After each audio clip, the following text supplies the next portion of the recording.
Hello friends, welcome to our channel. இன்றைக்கி என்ன பார்க்க போகிறோம் அப்படின்னு பார்த்தீங்கன்னா, ப்ளவுஸில் நமக்கு வர மிஸ்டேக்ஸ் எல்லாம் என்னென்ன, இந்த காமனாக வர ஒரு 5 மிஸ்டேக்ஸு, அதுக்கான சொல்யூஷன் வந்து எப்படி அப்படிங்கிறத வந்து பார்க்க போகிறோம்.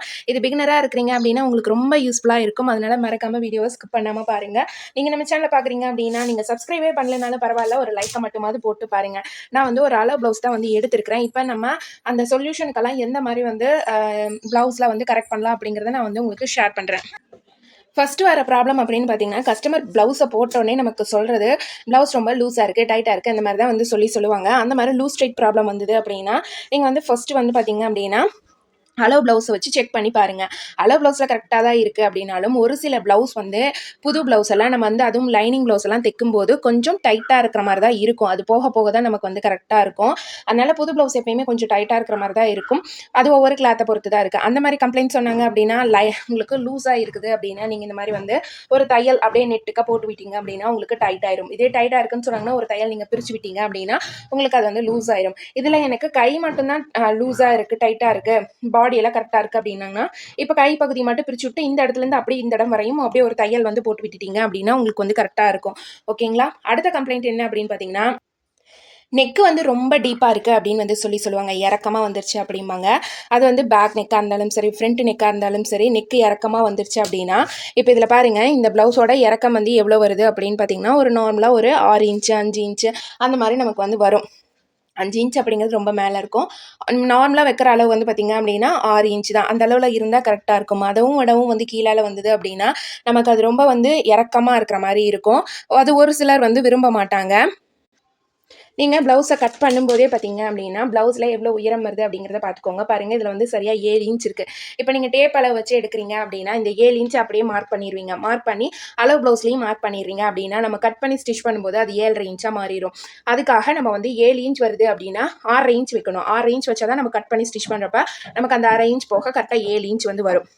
இந்த மாதிரி நம்ம மிஸ்டேக் பண்ணுறதுனால தான் நம்ம கழுத்து வந்து பார்த்திங்க அப்படின்னா ரொம்ப டீப்பாக போகிறதுக்கான காரணம். நம்ம ஒரு அளவு வச்சுருப்போம், அந்த அளவுலேயே கட் பண்ணிட்டோம், ரெடி அளவுலேயே கட் பண்ணிட்டோம் அப்படின்னா நம்ம வந்து அந்த தையலுக்குன்னு நம்ம அதை கால்குலேட் பண்ணாமல் விட்டுட்டோம் அப்படின்னா சில சமயங்களில் இந்த மாதிரி வந்து ஆகும். அதே மாதிரி வந்து பார்த்திங்க அப்படின்னா நமக்கு கழுத்தில் வந்து பார்த்திங்க அப்படின்னா ரொம்ப அகலமாக போகிறதுக்கான வாய்ப்பு.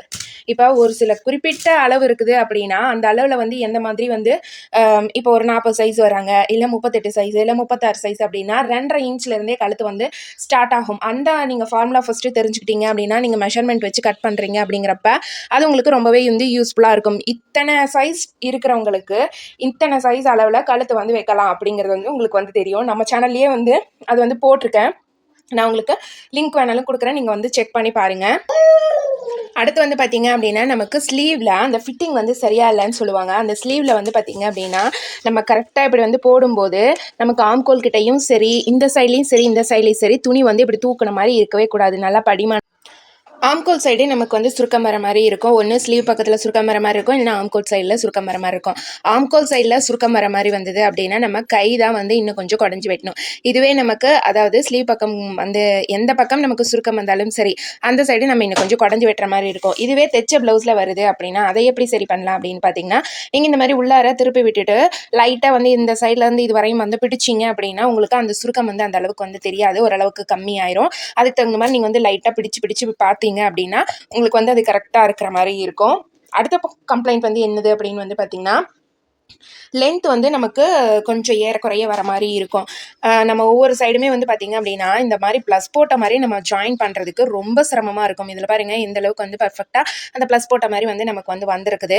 நம்ம இந்த மாதிரி ஜாயின் பண்ணுறது பிகினராக இருக்கிறவங்களுக்கு ரொம்ப ரொம்ப சிரமமாக இருக்கும். இதில் வந்து பார்த்திங்க அப்படின்னா நம்ம எப்படி இதை கரெக்டாக கொண்டு வரலாம் அப்படின்னு பார்த்திங்க அப்படின்னா, ஃபஸ்ட்டு ஸ்லீவை ஜாயின் பண்ணும்போது ஸ்லீவ் ரெண்டையும் நம்ம வந்து ஒன்றா வச்சுக்கணும். ஒன்றா வச்சு பார்த்துட்டு அதில் வந்து ஏதாவது அட்ஜஸ்ட்மெண்ட் இருக்கா அப்படின்னு பார்க்கணும். அதே போல் வந்து இப்படி ஷோல்டர் ரெண்டையும் கரெக்டாக போட்டு கரெக்டாக வச்சுட்டு நம்ம இந்த மாதிரி வந்து சைடில் வந்து பார்க்கணும். கீழே இருந்து மேலே வரை கொண்டு வந்து வச்சுட்டு நமக்கு வந்து எந்த கிளாத் அதில் வந்து மேலே இருக்குது, அப் அண்ட் டவுன்ஸில் இருக்குதுன்னு பார்க்கணும். ஒன்று பேக் பார்ட்டில் வந்து அதிகமாக இருக்க மாதிரி இருந்ததுன்னா லைட்டாக அதை வந்து குடஞ்சி விட்டுருங்க.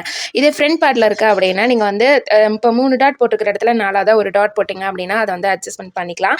இந்த மாதிரி நம்ம பண்ணும்போது இல்லை உங்களுக்கு ரொம்ப அதிகமாக பிடிக்கிற மாதிரி இருக்குது அப்படின்னா லைட்டாக வந்து ஃப்ரண்ட் பார்ட்லேயும் குடஞ்சி விட்டுருங்க.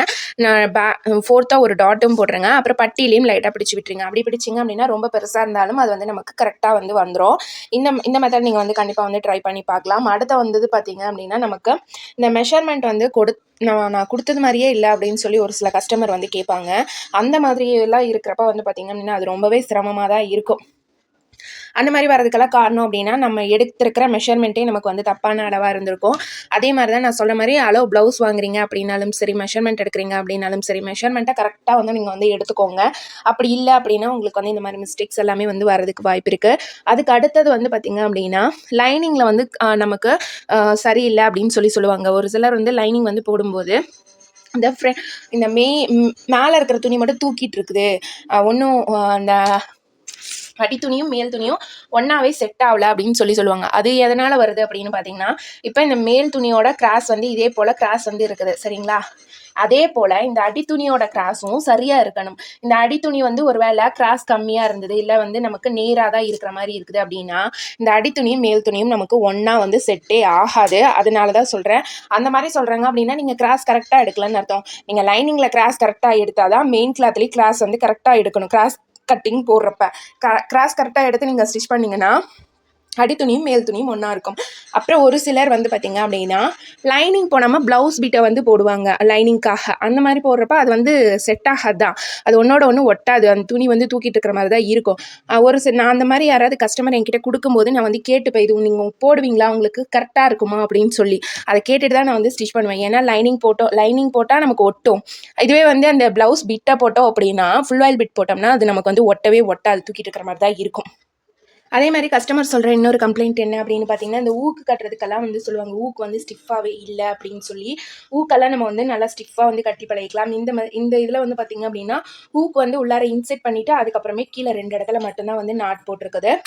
இந்த மெத்தடையும் பண்ணலாம். நம்ம வந்து இப்போ வந்து பார்த்திங்க அப்படின்னா ஊக்கு வந்து மிஷின்லேயே வந்து கட்டிக்கிறது, அதனால் வந்து எந்த ஒரு பிரச்சனையுமே இருக்கிறது இல்லை.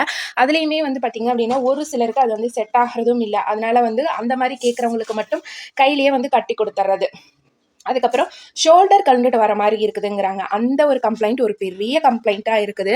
அதுக்கு வந்து என்ன சொல்யூஷன் அப்படின்னு வந்து பார்த்திங்க அப்படின்னா தைச்சதில் வந்து நான் இப்போ ஃபஸ்ட்டு சொல்கிறேன், அதுக்கப்புறமே நீங்கள் வராமல் இப்படி வந்து பண்ணலாம் அப்படிங்கிறத பார்த்துக்கோங்க. ஷோல்டர் கலந்துட்டு வருது அப்படின்னா நமக்கு வேறு எந்த வழியுமே இல்லை. இந்த இடத்துல தான் வந்து இப்படி லைட்டாக வர மாதிரி வச்சு பிடிச்சு விடணும். ஓகேங்களா, ரொம்ப அதிகமாக பிடிக்கக்கூடாது, கம்மியாக பிடிங்க. அப்புறம் இந்த இடத்துல லைட்டாக கையை வந்து பிரிச்சு விட்டு பிடிங்க சரிங்களா.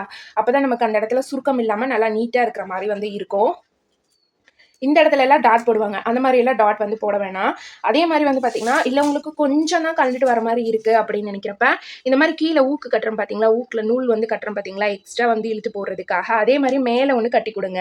அவங்க வந்து கொஞ்சம் கழுத்து லூஸாக இருக்குது அப்படின்னாங்கன்னா அதில் வந்து இழுத்து போட்டு கட்டிக்குவாங்க. இந்த ஷோல்டர் வந்து நமக்கு சரியாக இல்லாததுக்கு இன்னொரு காரணம் என்னென்னு பார்த்தீங்கன்னா 2-3 ரீசன் இருக்குது. இப்போ ஃபஸ்ட்டு நீங்கள் வந்து ஷோல்டர் வந்து லூஸாக இருக்குது அப்படின்னா நான் சொன்ன மாதிரி ட்ரை பண்ணுங்கள். நீங்கள் கட்டிங்லேயே எப்படி சரி பண்ணுறது அப்படின்னு வந்து நான் உங்களுக்கு சொல்கிறேன்.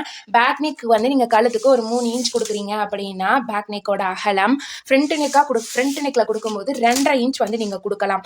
ஒரு சிலர் வந்து எனக்கு முன்கழுத்தும் அகலமாக வேணும்னு கேட்டால் நீங்கள் 3 இன்ச் கொடுக்கலாம். இல்லை எனக்கு லூஸ் ப்ராப்ளம் இருக்குது, ஷோல்டர் கலந்துட்டு வருது அப்படின்னாங்கன்னா நீங்கள் வந்து 2.5 இன்ச், இந்த கழுத்தோட அகலம் வந்து 2.5 இன்ச்சு கொடுக்கலாம். அப்படி கொடுத்தீங்க அப்படின்னா உங்களுக்கு வந்து கரெக்டாக இருக்கும். இன்னொரு விஷயம் என்ன அப்படின்னு பார்த்தீங்கன்னா ஷோல்டர் கலந்துட்டு வரதுக்கு காரணம் இந்த சைடு வந்து நமக்கு ஆம்கோல் பிடிக்கிறோம் இல்லைங்களா, இந்த இடத்துல வந்து லூஸ் இருந்தாலுமே வந்து கரெக்டாக போய் நமக்கு அந்த இடத்துல உட்காராதனால ஷோல்டர் வந்து கலந்துட்டு வர மாதிரியே தான் இருக்கும். அதனால் இந்த இடத்துல ஏதாவது லூஸ் இருக்கா அப்படின்னு நீங்கள் வந்து செக் பண்ணி பார்த்துக்கோங்க. அடுத்த கம்ப்ளைண்ட் வந்து என்ன அப்படின்னு பார்த்தீங்க அப்படின்னா இந்த ஜஸ்ட் பாயிண்ட் வந்து நமக்கு கரெக்டாக வரல அப்படின்னு வந்து சொல்லுவாங்க. பஸ்ட் பாயிண்ட் வந்து பார்த்தீங்க அப்படின்னா நமக்கு இது வந்து சரியா இல்லைன்னு சொல்கிறதுக்கு காரணம் ஃபஸ்ட்டு வந்து இந்த ஷோல்டர் நேரே வந்து பார்த்திங்க அப்படின்னா இந்த டாட் வந்து வர மாதிரி இருக்கணும். அப்படி இல்லை அப்படிங்கிறப்ப இப்போ பாருங்கள் இதில் எல்லாமே வந்து நான் எதுவுமே வந்து இந்த கப் சைஸ் இந்த மாதிரி எல்லாம் எதுவுமே வைக்க கிடையாது. இது வந்து நம்ம இப்படி போட்டோம்னாலே எவ்வளோ நமக்கு எடுப்பாக வந்து தெரியுது. இதுவே வந்து பார்த்திங்க அப்படின்னா இப்போ நீங்கள் நார்மலாக இன்னொரு ப்ளவுஸை போடுறீங்க அப்படின்னா இந்த அளவுக்கு உங்களுக்கு இருக்குமா அப்படின்னு கேட்டால் அது தெரியாது.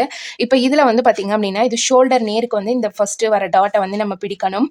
இன்னொன்று வந்து பார்த்திங்க அப்படின்னா ஒரு சிலரோட ப்ளவுஸ்லலாம் பார்த்திங்க அப்படின்னா இந்த ஃபஸ்ட்டு ஸ்டார்ட்டு இப்படி வந்து கொஞ்சம் கிராஸாக இருக்கிற மாதிரி இருக்கும், இல்லை இப்படி இருந்து இப்படி கிராஸாக இருக்கிற மாதிரி இருக்கும். அந்த மாதிரியெல்லாம் இருந்தது அப்படின்னா அது அவங்களுக்கு ஒரு சைடாக இழுத்துட்டு இருக்கிற மாதிரி தான் இருக்கும். அதனால முடிஞ்ச அளவுக்கு நீங்கள் இப்படி சென்டராக இருக்கிற மாதிரியே வந்து பார்த்து ஸ்டிச் பண்ணி கொடுங்க. ஓகேங்களா? அப்படி வந்து பண்ணீங்க அப்படின்னா உங்களுக்கு அந்த இதில் வர கம்ப்ளைண்ட் வந்து உங்களுக்கு வராமல் இருக்கும்.